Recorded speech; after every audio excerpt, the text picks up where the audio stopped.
œil pour œil, dent pour dent. C'est ce qu'on appelle la loi du talion. Et pour les biblistes, pour les lecteurs, vous verrez que lorsque vous prenez le code d'Hammurabi, n'est-ce pas, du 18e siècle, des 1752 par là, le code d'Hammurabi, justement pour mémoire, c'était cet instrument juridique comme un recueil dans lequel il y avait, n'est-ce pas, tous les éléments de la jurisprudence. Et au-delà du fait que Moïse avait reçu de Dieu œil pour œil, dent pour dent, mais même les Babyloniens avaient justement utilisé ce principe qu'ils avaient introduit dans le code d'Hammurabi, un des plus vieux codes, un des plus vieux documents, n'est-ce pas, un des vieux recueils qui avait tous les éléments, n'est-ce pas, qui amenaient la jurisprudence. Donc, œil pour œil, dent pour dent, voudrait que l'action que tu as commise, n'est-ce pas, te soit reprochée. Lorsqu'on dit œil pour œil, dent pour dent, ça veut dire quoi? On a mené justement l'équilibre entre l'action, le forfait qui a été commis, et la punition, la sentence qu'on devait infliger justement à la personne qui a commis le péché. Tu pêches, il faut que tu sois repris. Et c'est cela la justice. Même aujourd'hui, c'est ça le sens premier de la justice. Celui qui pêche doit être repris. Celui qui ment doit être repris. C'est pourquoi les tribunaux, les magistrats sont établis. Ça, c'est la justice des hommes.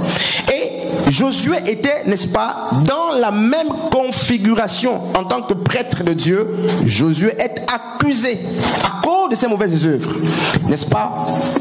Et qu'est-ce qui se passe?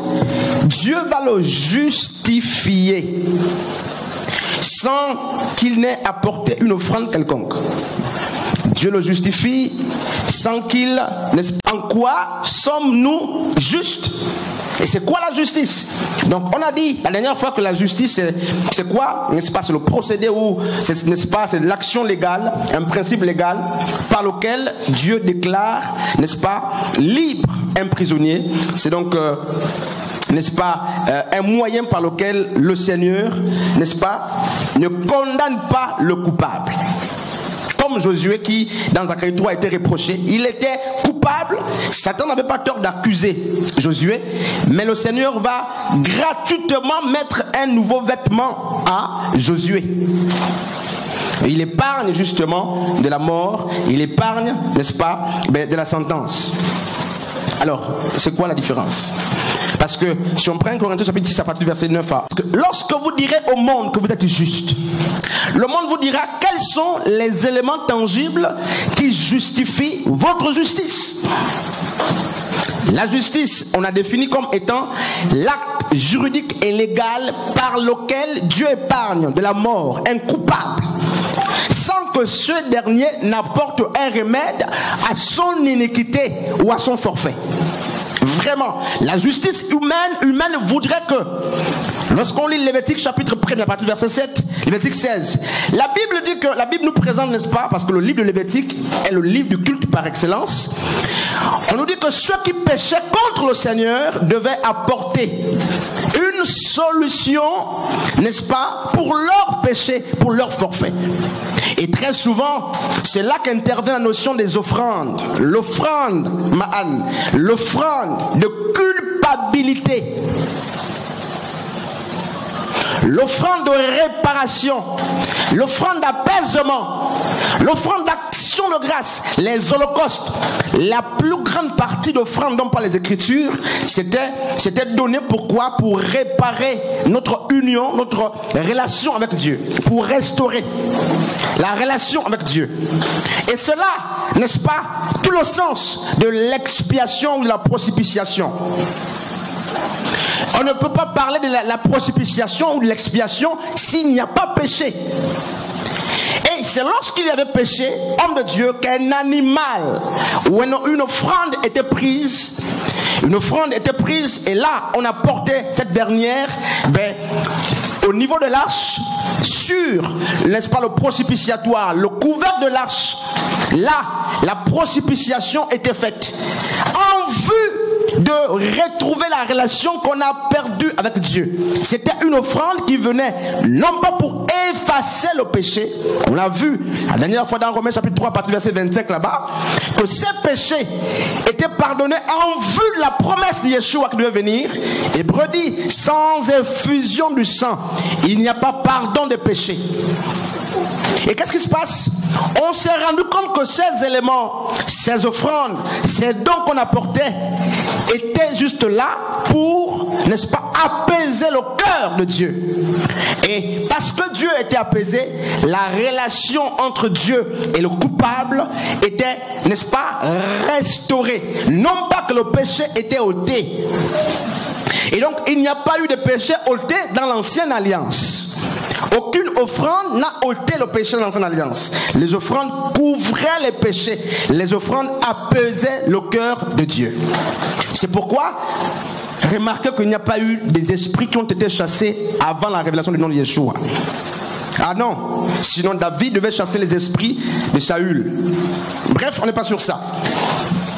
Et donc, homme de Dieu, qui apportait l'offrande dans l'ancienne alliance? C'est le coupable.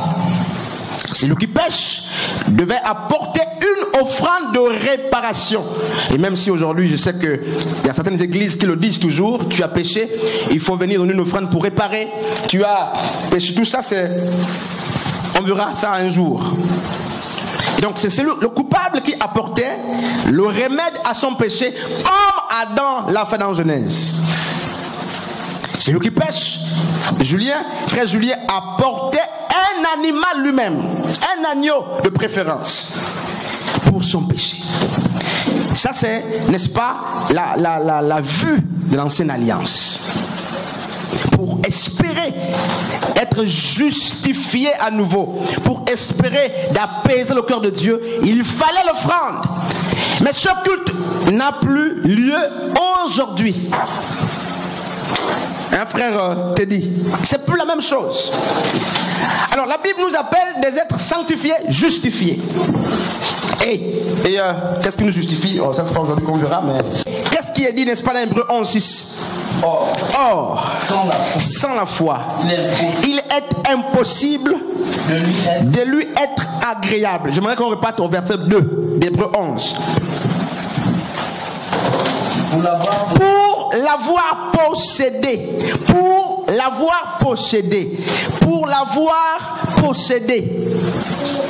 les anciens, Moïse, Abraham, Jacob, Isaac, Élie, Enoch, quand vous lisez plus loin, ce sont des pères, ce sont des anciens, Ma'an. Et on dit pour l'avoir possédé, la foi, pas les miracles, pas pour avoir fait des miracles, non, pour avoir eu la foi. Il est dit que les anciens ont eu un témoignage. Homme de Dieu, on peut continuer. C'est par la foi. C'est par la foi que nous reconnaissons que le monde a été formé. Donc le verset 2 d'abord, pardon. Pour l'avoir possédé, les anciens ont obtenu un témoignage favorable. Pour l'avoir possédé. Écoutez frère, je ne sais pas si vous lisez ça bien. Un homme de Dieu, on dit ce qui on dit, ça veut dire quoi le témoignage favorable? Le témoignage favorable, c'est quoi? C'est auprès de qui qu'ils ont eu un témoignage favorable? De Dieu et auprès des hommes. Et on dit quoi? Pour que les anciens soient trouvés dignes auprès des gens qui les entouraient. Qui les entouraient à cette époque. Pour que les anciens soient trouvés dignes auprès de Dieu. Ils n'ont pas, n'est-ce pas, apporté des greniers d'offrande. Non. Parce que Hébreux 11:6 dit, sans la foi, il est impossible d'être agréé par Dieu. Mon Dieu, la foi fait que Dieu t'agrée. Les prières sont agréées par la foi, pas par la qualité de la prière ou les mots. C'est la foi qui amène l'exaucement. Et avant qu'une prière ne soit exaucée, il faut qu'elle soit agréée. Or, ce qui amène à l'exaucement et au fait que la prière soit agréable ou agréée par Dieu, c'est la foi. Et on dit, si tu veux un témoignage après toi, est la foi. Si tu veux que Dieu, n'est-ce pas, mais témoigne en ta faveur, est la foi. Abraham est père de la foi et on parle de lui aujourd'hui à cause de la foi. Enoch, c'est à cause de la foi. Isaac, c'est à cause de la foi.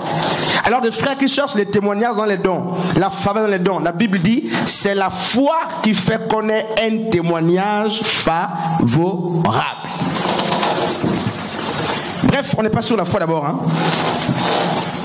Galates 3, 7 à 13 nous dit on est justifié, rendu juste, épargné de la mort, rendu innocent alors que nous sommes coupables, rendu innocent par la foi. Romains chapitre 5 à partir du verset 1 dit quoi? Étant justifiés par la foi, nous avons quoi? La paix. Alors, ceux qui cherchent la paix avec Dieu doivent comprendre que la paix est une conséquence de la justification. Il n'y a pas de paix sans justification. Et la justification vient de la foi.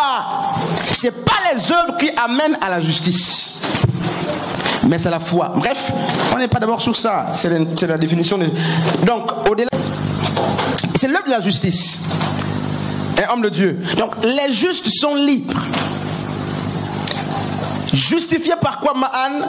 Mais justifié par la foi, justifié par la grâce, justifié par le sang de Yeshua qui a coulé, justifié par le Saint-Esprit. Il n'y a pas d'offrande dans la justification. Donc la différence entre la nouvelle dispensation, le sacerdoce selon l'ordre de Melchisedec et le sacerdoce lévitique, c'est laquelle? C'est que selon l'ordre lévitique, l'expiation se faisait comment? Le pécheur apportait l'offrande pour son péché. Et un sacrificateur homme l'aidait justement pour qu'il soit apaisé. Le péché soit, n'est-ce pas, couvert. De sorte que le cœur de Dieu soit apaisé. Ça, c'est l'ancienne dispensation. D'où les différentes offrandes. Offrandes de culpabilité, offrandes de ceci, des holocaustes, tout ça. C'est là qu'intervient l'offrande parce que c'est l'homme qui pourvoyait à sa propre justice. Et dans la nouvelle alliance, c'est un changement de paradigme. Rappelez-vous ce que Jésus-Christ a dit. Yeshua a dit dans Matthieu chapitre 5. Il rappelait Exode chapitre 21 à partir du verset 24 en disant: Moïse, votre père, vous a dit, vous avez appris qu'il est dit œil pour œil, dent pour dent. Mais moi, je vous dis. Mais en fait, il parlait de l'œuvre du Père vis-à-vis de l'homme. Moi, je vous dis que si on te frappe sur la joue gauche, du droit, tout ça, tends la joue gauche. Mais en fait, c'était l'œuvre de la justification qu'il voulait, n'est-ce pas? Et il parlait du Père, au-delà des relations horizontales, n'est-ce pas, entre les hommes. Il parlait, c'est aussi comme ça que le Père devait voir. L'homme a offensé Dieu, littéralement, mais Dieu pardonne à l'homme. Et qu'est-ce qui se passe?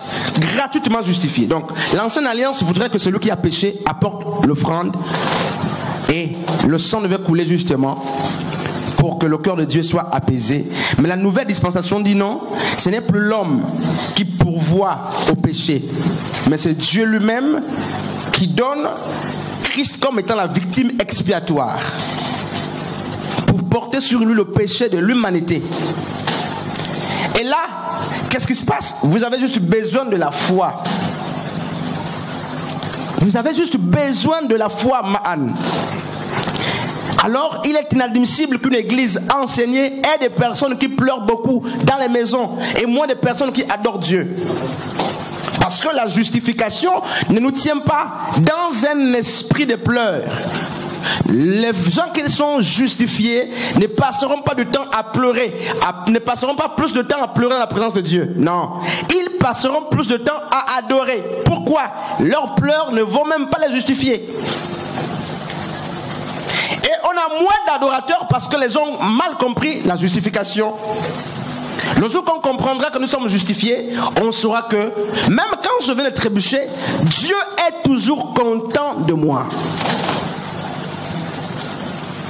Amen.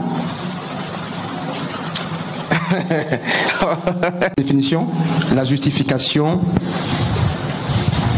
c'est un acte juridique et légal que Dieu utilise pour nous exemptés de la culpabilité, de la condamnation. Et Dieu, hier, utilisait l'offrande pour s'apaiser, apaiser son cœur. Les offrandes, tout ça, des culpabilités. Dans la nouvelle alliance, aucune offrande ne peut nous amener à la justification ou à apaiser le cœur de Dieu.